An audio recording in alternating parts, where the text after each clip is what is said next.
This is the tutorial for Chapter 3, Section 4, titled Using Similar Triangles. And so the first problem that we end up saying here is one that asks us to tell whether the triangles are similar or not. And so the way we're going to do that is we're going to take the angles of one triangle and add them together. So I'll take 30 and add 122. And then I'm going to subtract that answer from 180 to find out what the missing angle is. So here I get 152, and then when I do that subtraction, I end up subtracting those two numbers, and that gives me 18 degrees, and so, or 28 degrees.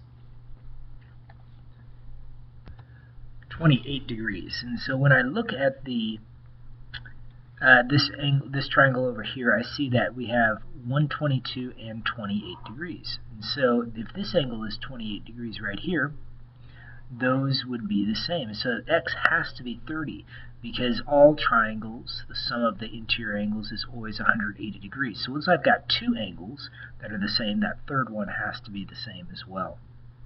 So what I would say is yes, the triangles are similar, and my reason would be that all angles, because all interior angles, or maybe I should even say all corresponding interior angles are the same, or are congruent. So that'll be our explanation for this problem. Let's take a look at the next problem. And so we'll do the same sort of thing. We'll take 52 and add 40. And so once we get that sum, that ends up giving me 92 degrees. I'm going to subtract 180 from both sides, and that leaves me with 88 degrees. And so from there, I take a look, and do I have 88 degrees? No, I don't. And so you see how this triangle has 40, which matches this triangle's angle right here, but it has 86, and this triangle does not have 86 degrees. And so because of that, I would say no, the triangles are not similar, and our reasoning would be that not all corresponding angles, or interior angles, not all corresponding interior angles are congruent. And so we have to have that the case in order for us to have similar triangles. All angles inside both triangles need to be congruent. All the corresponding angles have to be that way. So let's take a look at some other problems where we're going to use those concepts to solve. Here it says, use similar triangles to find the height of a tree. It says that ABC is similar to DEC. So ABC goes all the way over to this side here. So I'm going to draw those two triangles. And so here is A, B, and C. And the height, we don't know what the height of that tree is, but I do know that the distance from B to C is 9 plus 6. So you got to add those two numbers together. So 15 feet is what we're looking at there. The other one is 4 feet by 6 feet. So when I set this one up to solve for x, I'm going to do x is to 15 as 4 is to 6. And then I can go ahead and cross multiply. And that'll give me 6x equals, I'll cross multiply this way, and that gives me 15 times 4 makes 60 equals 6x. So when I go ahead and do that division of 6, I see that x is 10 feet. 10 feet. So 10 feet is what we got for the height of that tree.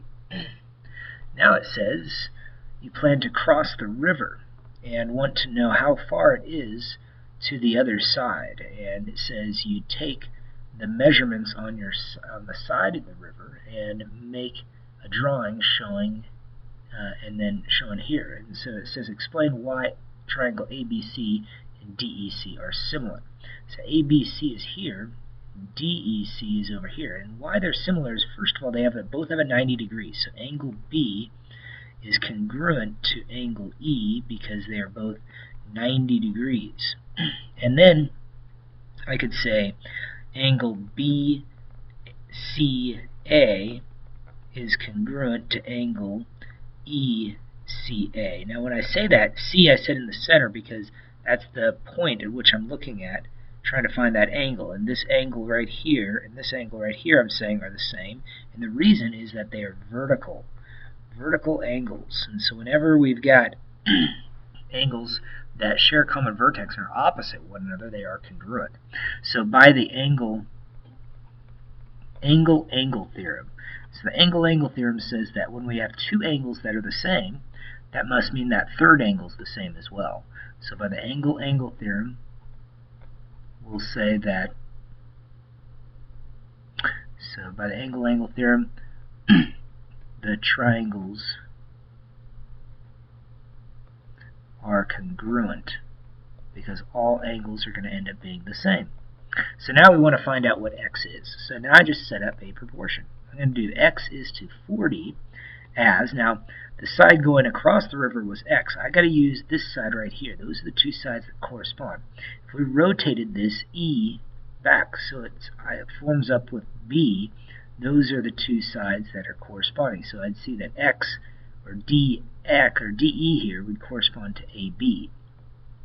So I have to do 60 is to 50. And then I can go ahead and do some reducing first. I'm going to cancel out these zeros and then cross multiply. So I get 240 equals 5 times x. So when I divide by 5, that'll give me my answer. So 5 goes into 24.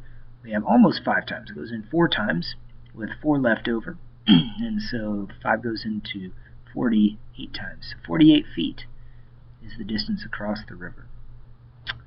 So those are types of problems we're going to see on section 4 of chapter 3. Good luck.